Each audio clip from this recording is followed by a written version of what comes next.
नमस्कार, आप देख रहे हैं पीयूष खबर बिहार। प्लीज सब चैनल को सब्सक्राइब और शेयर करें।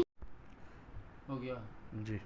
चिराग पासवान नामांकन के बाद बाबा साहेब डॉक्टर भीमराव अंबेडकर पर जो है माल्यार्पण करने गए, तो कुछ लोगों ने जो है विरोध किया और वो बाबा साहेब की प्रतिमा को दूध से धोया गया। इस पे आपको क्या कहना है?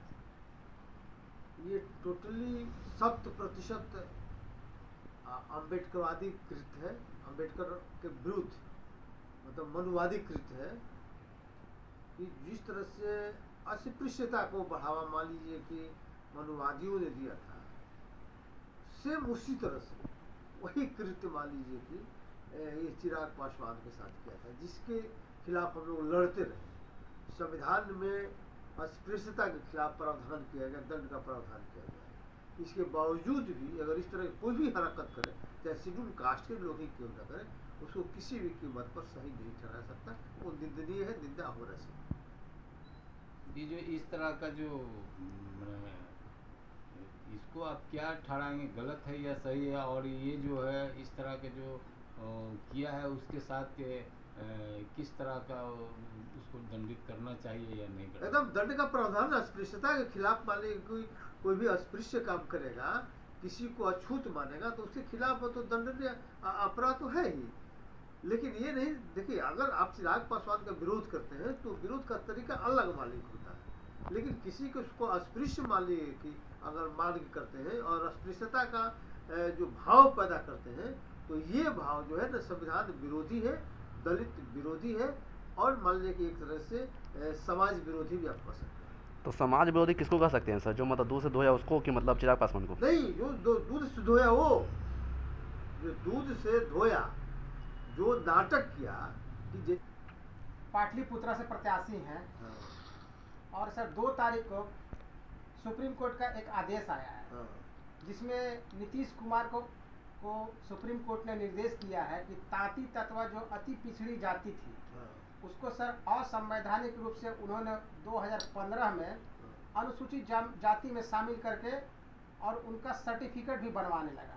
अब सर ये जो अनुसूचित जाति का सर्टिफिकेट बना करके जो ताती तत्वा के लोग हैं, बहुत सारे लोग सर मुखिया बन गए हैं, सरपंच बन गए हैं, वार्ड से जीत गए हैं, समिति से जीत गए हैं, प्रखंड प्रमुख तक बन गए हैं और नौकरियों में भी आ गए हैं। अभी तो सर हाल में एक लड़का सर आया है, आईएएस का इंटरव्यू तक पहुंच गया है। तो उस पर आप क्या कहना चाहेंगे? क्या नीतीश कुमार ने ये गलत किया या ये इनको क्या सर आगे मतलब करना चाहिए? देखिए, सबसे बड़ी बात ये है कि संविधान में एससी एसटी की सूची को डिस्टर्ब करने का किसी को राइट नहीं है, ठीक है। और खासकर उसमें अगर कुछ संशोधन भी होना है तो भारत के संविधान मान लीजिए जो संसद द्वारा होता है। नीतीश कुमार ने बिल्कुल ही गैर वाजिब, गैर जरूरी, असंवैधानिक कार्य किया और जिसके चलते आज परेशानी सबसे ज़्यादा उन जाति और तत्वा जाति के लोगों को है। इसको जाति ही खत्म कर दे। अब वो किस जाति में जाएंगे बताइए? अब नए सिरे से उनको अपना जाति तुरंत बुझाना पड़ेगा और जो नौकरी में आ गए हैं, जो कहीं कहीं बढ़ गए, तो उनको नौकरी से हटना पड़ेगा। तो सबसे ज़्यादा परेशानी तनाव इन्होंने मदद के नाम पर ताती और तत्वा जाति को दिया है, जिसके चलते समझिए कि हमको लगता है कि वो कोई भी इसको सही नहीं ठहराएगा और नीतीश कुमार को गैर संवैधानिक आदमी जरूर बोलेगा। पलटू चाचा तो थे ही, अब ये गैर संवैधानिक सबसे ज़्यादा खराब आदमी में उनकी गिनती है। सर आप पाटलिपुत्रा में हैं, चुनाव लड़ने जा रहे हैं, तो सर ये अभी मीसा भारती जी हैं आरजेडी से और वर्तमान में दूसरा टर्म पूरा करके तीसरा टर्म के लिए लड़ रहे हैं रामकृपाल जी, तो क्या इन्होंने इस पर कोई एक भी शब्द इस विषय पर नहीं रखा? आप क्या इस पर आपने? सबसे बड़ी बात है कि रामकृपाल यादव शेड्यूल कास्ट के प्रति कुछ सोच रहा था तब ना, शेड्यूल कास्ट के बारे में, संविधान के बारे में कोई ज्ञान रहा था तब न इसका विरोध करते चाहे सपोर्ट करते।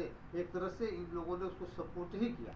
मीसा भारती ने भी अब देखिए कि एससी एसटी का डिस्टर्ब करने के लिए नीतीश कुमार ने कार्रवाई किया, उसका कभी आपने विरोध में सुना?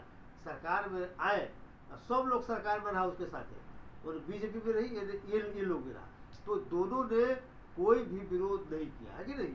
ईबीसी को भी नीतीश कुमार ने सूची को डिस्टर्ब कर दिया, आंदोलन भी मालिक चला, तो लालू जी ने क्या किया? उल्टे जो एबीसी का जो आंदोलन चला रहा था सूची को डिस्टर्ब करने के खिलाफ, उसी को एमएलसी से सदस्यता रद्द कर दी। तो मेरा तो लड़ाई इन्हीं दोनों के बीच में है।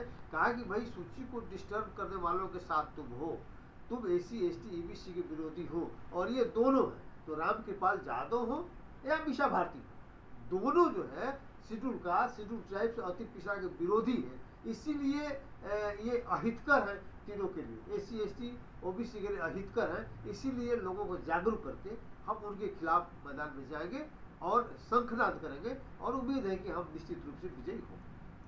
वहाँ के दो दिग्गज नेता जो है कि पार्टी की तरफ से चुनाव लड़ रहे हैं, जो एक बहुत ही मैंने उनके दो परिवार जो है कि सीएम बन चुके हैं, लालू प्रसाद की बेटी है वहाँ मीसा भारती, और दूसरा है कि आपके राम कृपाल यादव जो है कई टर्म से जो है कि वो जीतते भी आ रहे हैं, यहाँ 2 टर्म हो गया पार्टी की तरह। आप उनसे कैसे संघर्ष कर पाए? अच्छा, कैसे सुनिए कि वो दोनों दिग्गज हैं, अगर दोनों दिग्गज दोनों रहता तो अकेले अकेले लड़ता ना, कि 10 को पार्टी को मिल के लड़ रहा वो दिग्गज करा जाएगा। अकेले लड़ने का बीजेपी को हिम्मत था।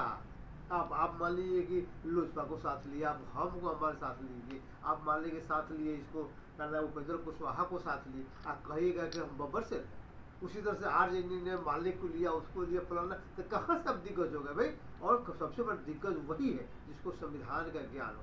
दिग्गज वही है जो सही बात को, सामाजिक न्याय को सही तरह से समझता हो। जो दिग्गज मान लिया कि वही है सब बात को सही समय पर समझता हो, सही समय पर लागू करने का क्षमता रखता। दिग्गज वो ना है। दिग्गज तो मान लीजिए हम हरिकेश्वर राम, हम अकेले मान लीजिए कि लड़ रहे हैं, बहुजन समाज पार्टी दिग्गज अकेले लड़ रहे हैं, आप तो गिरोह बना के लड़ रहे हैं ना। तो गिरोह बनाने वाला आदमी तो कायर होता है ना, आप कहाँ से दिग्गज हो गए भाई? गिरोह बंदी करने वाला आदमी मजबूत कहाँ से अकेले हो गया? जनता के बीच में किस मुद्दे से आप मुद्दे को लेकर के जाएंगे और चुनाव? वो तो स्पष्ट मालिक हो गया ना कि एससी एसटी ईबीसी के हितों के खिलाफ जो सरकार काम किया है और उसका आपने समर्थन किया, तो दोनों लोगों ने समर्थन किया है, तो दोनों के विरोध मान लेके हम जाएंगे कि एससी एसटी ईबीसी के हितों के खिलाफ आप लोग गए हैं, आपकी सरकार गई है और आपने उसके हित के पक्ष में आपने कुछ नहीं बोला है। इसीलिए अब जरूरी है कि आपको यहाँ रहने की जरूरत नहीं है, आप लोग रास्ता खाली कीजिए, मैदान खाली करिए, और एससी एसटी ईबीसी का जो हितकर है, जो हित करने वाला आदमी, उसको आप आने दीजिए।